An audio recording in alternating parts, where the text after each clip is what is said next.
The modern day homeschooler is spoiled for choice when it comes to curriculum options.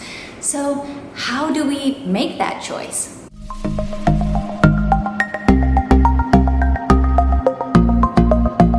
Hi, I am Rachel from 7 and All, and in today's video I'm going to be talking through the process on how I choose homeschool curriculum. Now here and in the comments you can go ahead and admit how often you think about homeschool curriculum. Is it daily, weekly, monthly? How often do you daydream about curriculum options and weigh the pros and cons of different choices?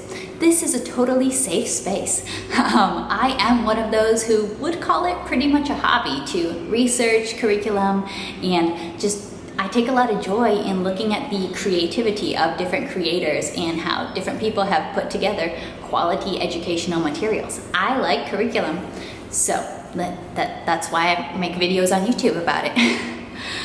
But at some point you need to just buckle down and choose it and live with your choice. So today I'm going to talk you through the steps that I would recommend in that process of choosing your curriculum, and I'll kind of share my own stories and my own individual priorities in choosing curriculum. Now, first of all, before I get started, I want you to remember that your curriculum choice does not make or break your homeschool. I feel like kind of some of the messaging and the homeschool update videos can be very curriculum focused, and it can make you feel like, oh no, if I make the wrong choice of curriculum, it's going to destroy my homeschool.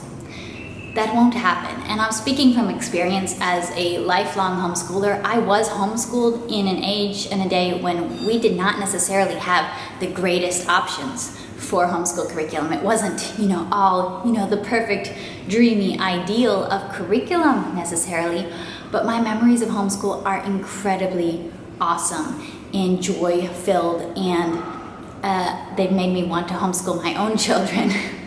So I'm here to tell you, even if your homeschool kind of curriculum is just something that it can work, you can make it work, even if it's kind of lame, you can have a very joyous homeschool.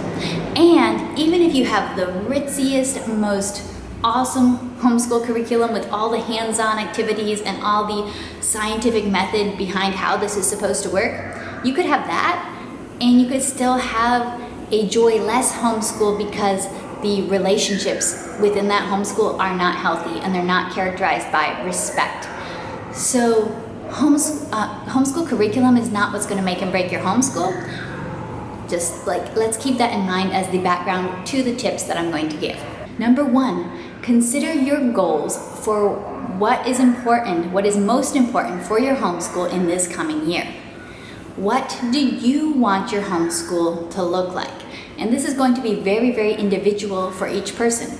Do you want and need a lot of family style learning in this next homeschool year? A lot of people will promote family style learning as the way to really make homeschool work. It's not always going to be the best option. I will tell you, in my own family that I grew up in, we used to do a lot of family style learning, and we have done none in the recent years for my two youngest sisters, because the age gap and the ability level gap is just so wide that there's no family style curriculum that's really going to meet both of them where they need to be. Individualized curriculum is the way to go in some cases. Number two, do you want a house that's just like chock full of books, or not so much, and you want to keep your homeschool curriculum into a relatively condensed space, and maybe even have a lot of it being used digitally so it's not taking up a lot of space? You can consider whether you want to do a lot of creative preparations and add-ons and decorations and parties and experiments and all that, and you want to make that yourself and you have a lot of fun with that, or are you the kind of person that wants to open the book and everything is ready for you? That's going to make a big difference. So these and many other questions, just think about what are the very, very important traits that you will prioritize in your own homeschool, because some curriculums are going to meet those traits better than others. I'll just share a few of mine. For me, a book-heavy curriculum is always going to be very attractive. I have a lifelong love for reading and for books. My childhood dream was to own the library in Beauty and the Beast with the sliding ladder and all. Did any of you guys have that dream, or am I the only one? More books is more better where I'm concerned, and also because I live overseas, I have access to a very small private library, but it has a pretty limited book selection, so if I want to have specific books, I need to own them. So finding ways to have book-heavy curriculums is something that I enjoy a lot. My son really enjoys books and always has, and will just sit there and listen to stories for pretty much endlessly, as his time listening to stories is limited by me, not by him. So book heavy is a good thing for me. I like curriculum that makes it very easy for me to add Spanish in. Because English is easy for me. I can add anything in English. Spanish is not so easy for me, and I'm trying to be a bilingual homeschooler, bilingual parent, but that doesn't come so naturally. But finding curriculums that make it easy for me to, swap out an English title with the Spanish translation of that book and pretty much effortlessly add some Spanish into our day, that's something that I really appreciate in a curriculum. I also am not a big fan of games and puzzles, which I feel like is a character flaw that I probably should not admit to the homeschool world. I just don't really like children's educational games. I will tolerate them when necessary. I might do a puzzle. I recognize that they're very good for children. I see all the benefits, I just don't enjoy them. So I'm not necessarily I'm never going to be a game schooler. That's not something I'm necessarily going to be looking for. A lot of games in my curriculum. I'm more likely to run a little far in the other direction unless they're like really simple, really short, and I don't need to store a lot of pieces. I'm just not a game schooler. And I also do look for kind of cultural diversity and diversity as far as outside the USA. We are American, but we don't live in the USA. So sometimes a very US-centric curriculum can be a little bit not super relatable. I have nothing against learning about the USA. We will and do study US history and geography and all of that good stuff. But for those of you who live outside the USA, you probably know that some curriculums are it can be a little bit hard to understand and relate to if you don't live in the US. And because my children, they don't experience seasons. They don't experience a temperate climate. They don't experience pennies and nickels and dimes. So some curriculums that are a little bit more not US specific, not temperate climate specific, can be helpful and more doable in my context. So those are just a few examples of things that I look for and appreciate in curriculums. Yours will be unique to you. Now, once you've accomplished that step of assessing what you really want, what you're really looking for in curriculum, number one, look at what you already have or what you have access to through a friend who's maybe offered and said, hey, you can borrow this anytime.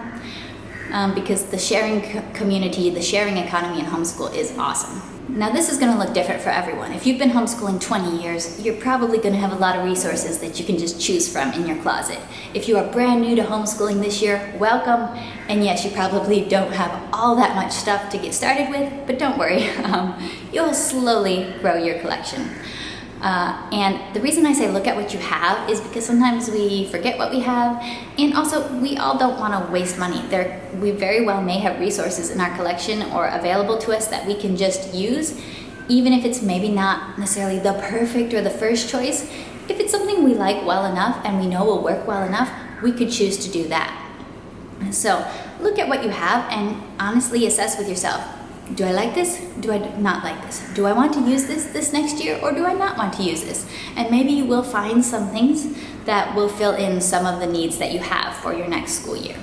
Looking at what you have and sometimes just working with what you have is something that's very important to us as overseas homeschoolers, because it can be tough to actually get physical materials here, to get it shipped here, to get it brought here, especially during the pandemic. That was a big challenge for us. So just looking at the collection of what we have, figuring out what can we use from here and making that work, that can be an important step. Once you've assessed what you have and what you actually want to use from what you have, then you can make a list and write down the gaps. So maybe you have something that will work for language arts for next year, but you actually don't own anything of the next level of math, and you really, you want a workbook version, you don't want something online, so you do need to actually order something and get that.